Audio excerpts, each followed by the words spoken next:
негізгі медитация деген не екенін, бұл кереметтей алапат құрал. Кереметтей алапат құрал. Бір мысал келтіріп берейін. Астанада бір Нұргүл деген келіншек босанған кезде, қатты қиналып босанғанда 14 күн немеде жатқан, реанимацияда. Содан кейін мына жүректің бұлшық еттері болады. Бұлшық еттері зақымданған, содан кейін дилатационный кардиомиопатия деген ауруға шалдығады. Содан кейін дәрігерлер айтты, бұндай диагнозбен ары кеткенде 3 жыл өмір сүресің деп. Содан кейін 1,5 жылдан кейін дәрігерлер айтты дейді, саған жүрегіңе ота жасау керек. Дайындалып жүредім, бір дәрігер айтты дейді, жасатпа. Тірі қалған адам өте аз. Дейді, енді істеймін деп еді, ана дәрігер айтты дейді, сен психологиялық осымен емдей алатын бір адамдар іздеп көр деп. Содан іздеп жүрген кезде менің курстарым шығып қалған. Содан маған жазады да, аға, мен өлгім келмейді. 7 жастағы ұлым бар, күйеуім бар, сүйіп қосылған, мен өмір сүргім келеді. Онан кейін жаңағы мен айтқан нәрсені медитацияны жасай бастаған.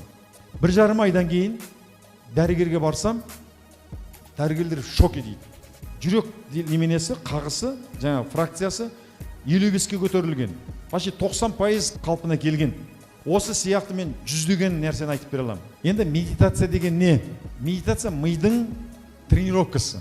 Біз бұлшық етімізді шынықтырамыз, гантель көтеріп, турникке тартылып, дәл сол сияқты миды шынықтыру. Бірақ мидың құдіреті енді адам айтқысыз. Бағана қараңыздаршы, ана әйел адам дәрі ішкен жоқ, укол алған жоқ, ештеңе істеген жоқ, бірақ ана ота жасайтын операция қалпына келді. Енді қысқаша айтатын болсақ, адамның денесінде миллиардтаған клетка бар. Клетканың міндеті белок, ақуыз өндіру.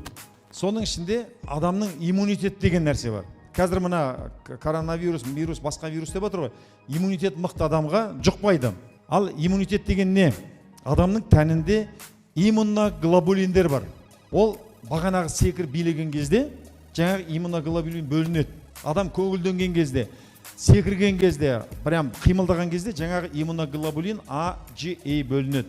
Оның иммунитет деген сенің қаныңда сол иммуноглобулин көп болса, саған ешқандай пәле жоламайды. Ол 1% айтып тұрмын негізі қазір.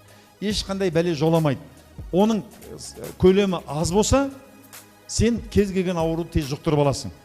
Біздің ойымыз, мына нейромедиатор, мына біздің эндокринный железа, жүректе вилочковое железа, мида эпифиз, гипофиз бар да, шишковидный железа, надпочечник, мына жұмыртқа, енді ол сөзді ұят жоқ, ол да половые железы. Сол железалар бізде гормондар өндіреді. Бірақ ол гормон өндіру үшін алдымен ой, адамның эмоциясымен ой өндіреді. Дұрыс ойлаған адам көңілденіп, күн қандай тамаша, ауызбен емес жүрекпен айтқан кезде сенің миыңда айтады, жақсы нәрсе болып жатыр дейді да, бүйрекке команда береді. Бүйрек өзі не істейді? Тез жаңа белок неменеге біздің организмімізді оятады. Содан кейін IgA жаңағы иммуноглобулин өнеді.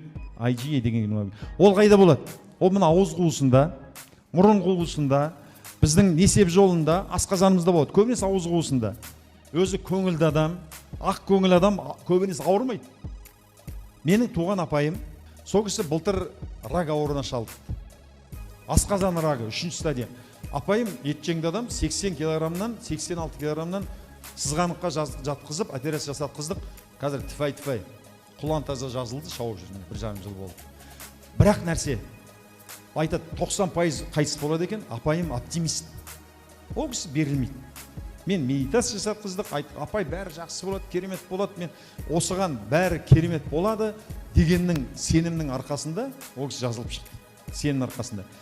Ол жаңа мимен керемет болады деп ойлаған кезде бүкіл иммунитеті нетіп, қайтадан іске қосылып, жаңағы рак деген қатерлі ауруды 3-ші стадия кетіп қалған, емделіп шықты. Сондықтан медитацияның құдіреті біздің тәніміз әлемдегі ең үлкен фармацевтикалық завод. Қабағы салбырап жүрген адамда жаңа иммуноглобулин төмендейді, онда кортизол бөлінеді, надпочечник кортизол бөлгеннен кейін біздің тәніміз ауруды шақырып алады. Көптеген адамдар маған, Ахметбек аға, қазақты ойласаңыз, неге сабақтарыңызды тегін бермейсіз? Курсқа қатынасуға ақшам жоқ деп жатады. Осы секілді мыңдаған пікірлерден кейін 12 күндік психологиялық өзгергім келеді атты тегін челлендж бастадық. Қатынасу үшін төмендегі сілтемені басыңыз.